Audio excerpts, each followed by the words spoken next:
quiero compartir con ustedes algunas ideas, algunos aportes de la evaluación formativa que en los últimos 10 años se han producido como ideas que nos permitan repensar el campo de la evaluación y en particular el campo de la evaluación formativa. La idea que les voy a proponer es compartir 10 sugerencias prácticas que un director puede pensar en su escuela, tanto para trabajar con sus maestros como del mismo modo los maestros trabajando con sus alumnos. La primera sugerencia que quiero compartir de la retroalimentación es cuándo, cómo y de qué modo decimos lo que decimos. Nosotros sabemos que la retroalimentación impacta en las personas, tanto en sus aspectos emocionales como en sus aspectos cognitivos, y no es lo mismo decirle algo a alguien de buena manera que decírselo de mala manera, no es lo mismo decirle algo a una maestra en un pasillo que sentarse con calma y poder compartir, comentarle lo que uno quiere decir. También el sentido de la oportunidad. A veces uno piensa, es mejor decirle al comienzo de la jornada, cuando sale de la escuela, un viernes antes de ir a su casa. Son todas ideas que nosotros deberíamos pensar cuando decidimos ofrecer retroalimentación a un docente o a un alumno. La segunda sugerencia tiene que ver con el clima en el cual uno piensa ofrecer retroalimentación y que si nosotros pensamos un espacio y un tiempo y un modo de vincularse y de comunicarse con los docentes y con los alumnos, tenemos que pensar que este clima sea de tranquilidad, un clima no punitivo, un clima en donde el error forme parte del proceso de aprendizaje. Si no, las retroalimentaciones que ofrecemos podríamos decir que caen en el vacío, no son consideradas, no se toman en cuenta. La tercera sugerencia tiene que ver con hacer explícitos los criterios, los estándares, las expectativas de logro, depende cómo sean definidos en cada jurisdicción, de tal manera que los docentes sepan qué se espera de ellos, los alumnos sepan qué se espera de ellos y estos criterios, estos modos de enunciar lo que se espera sean públicos y compartidos. La cuarta sugerencia está vinculada con la anterior porque tiene que ver otra vez con los criterios. Los especialistas dicen que sería bueno compartir los criterios con los docentes en el caso de su desempeño y en el caso de los alumnos con respecto a sus aprendizajes, porque la verdad es que cuando uno va construyendo los criterios va aprendiendo de aquello que está discutiendo, pensando, analizando. Por ejemplo, si les proponemos a los alumnos que aprendan qué es redactar o cómo se redacta un buen cuento, si nosotros discutimos con ellos primero qué es un buen cuento y qué no es un buen cuento, y lo hacemos con un ejercicio muy simple como traer muchos libros de cuentos y poner en una pila cuentos que creemos que son buenos y cuentos que creemos que son malos. Y preguntarle a los alumnos por qué están en la pila de buenos los cuentos buenos y por qué están en la pila de malos los cuentos malos. Y los alumnos empiezan a decir porque tiene imágenes, porque es corto, porque es largo, y uno va registrando estas ideas y con eso va construyendo criterios. ¿Cuál es la intención de compartir, construir, de hacer público los criterios? Que no solamente los utilice el docente para evaluar, sino que sean los propios alumnos que los puedan utilizar para autoevaluarse y también para evaluarse entre pares. Esta misma idea piénsenla para evaluar a los docentes, para que los docentes se autoevalúen y se evalúen entre pares. La quinta sugerencia tiene que ver con qué oportunidades ofrecemos nosotros desde la conducción para que los mismos docentes y los mismos alumnos identifiquen sus problemas, sus fortalezas, sus debilidades, en lugar de señalarlos siempre desde afuera. Parte del ejercicio de retroalimentación a veces es parafrasear lo que un alumno dice o lo que un maestro dice. Inmediatamente el alumno dice, no, pero no es eso lo que yo quería decir, por ejemplo. Y entonces no hace falta que uno le diga nada acerca de su debilidad o de su fortaleza, sino es el mismo alumno o es el mismo docente quien lo reconoce.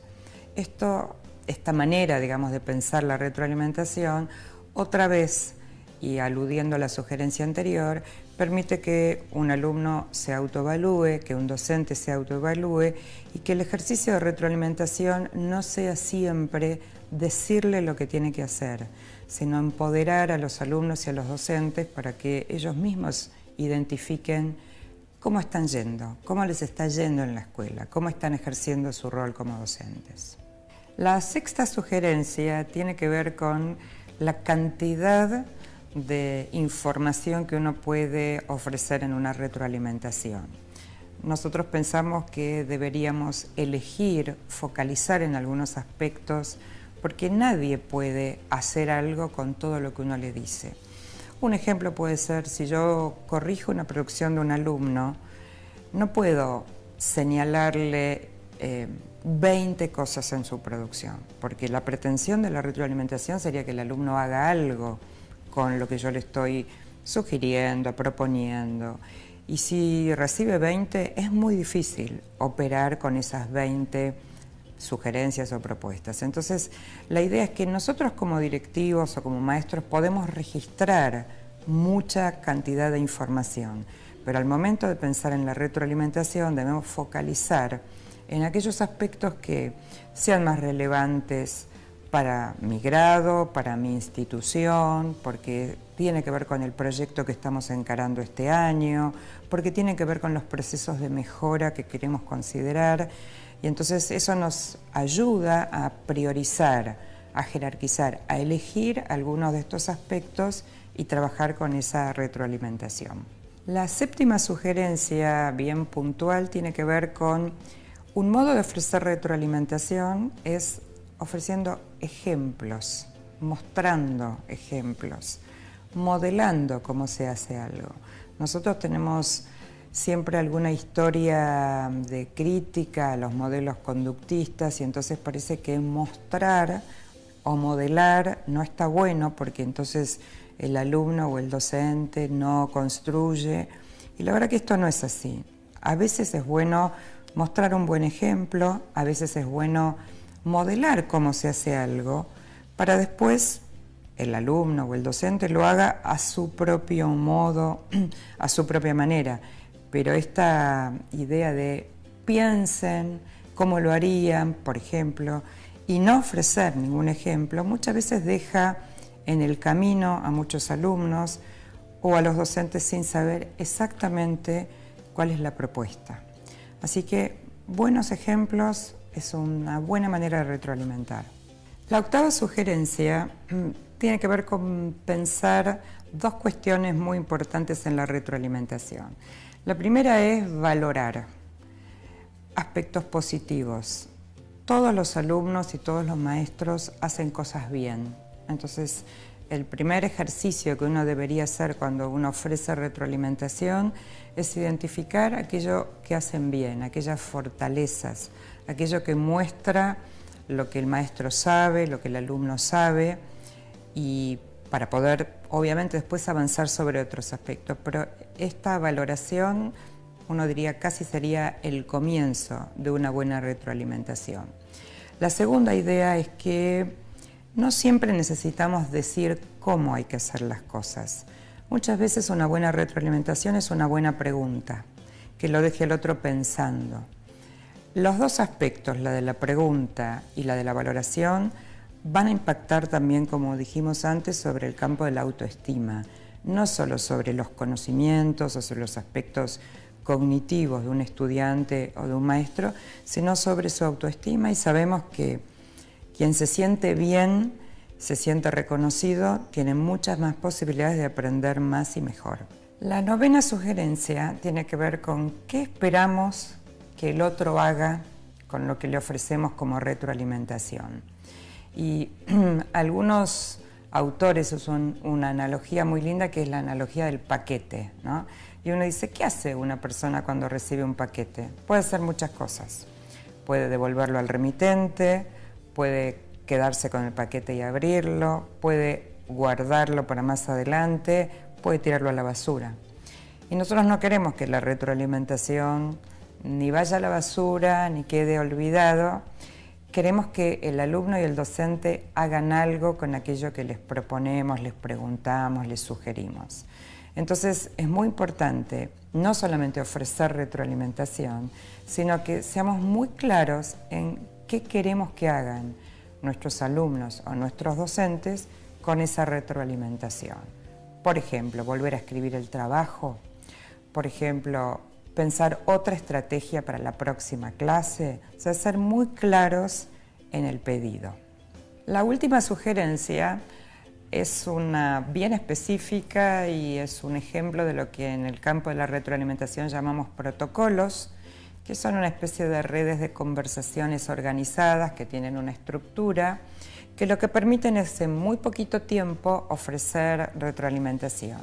Este es un ejemplo de muchos otros que hay y consiste en 3 preguntas. La primera es ¿a dónde voy? Y tiene que ver con entender lo que dijimos al principio, ¿no? ¿Cuáles son los objetivos? ¿Por qué estoy yendo para allá? No tener claro a dónde voy. La segunda es ¿cómo me está yendo? ¿Cómo estoy yendo? ¿Qué creo que está bien? ¿Creo que debería mejorar?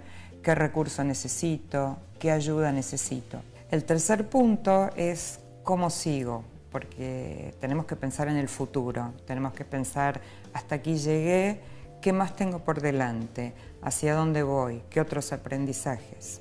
Si nosotros pensamos que este modo de ofrecer retroalimentación es un buen camino porque estamos formando o queremos formar estudiantes autónomos, queremos formar docentes que cada vez sean más profesionales, capaces de tomar buenas decisiones y seguir, como siempre, aprendiendo. En educación no tenemos techo, el cielo, uno podría decir que es casi el horizonte hacia donde deberíamos trabajar cotidianamente, de manera conjunta, maestros, docentes, alumnos, padres y la sociedad en su conjunto.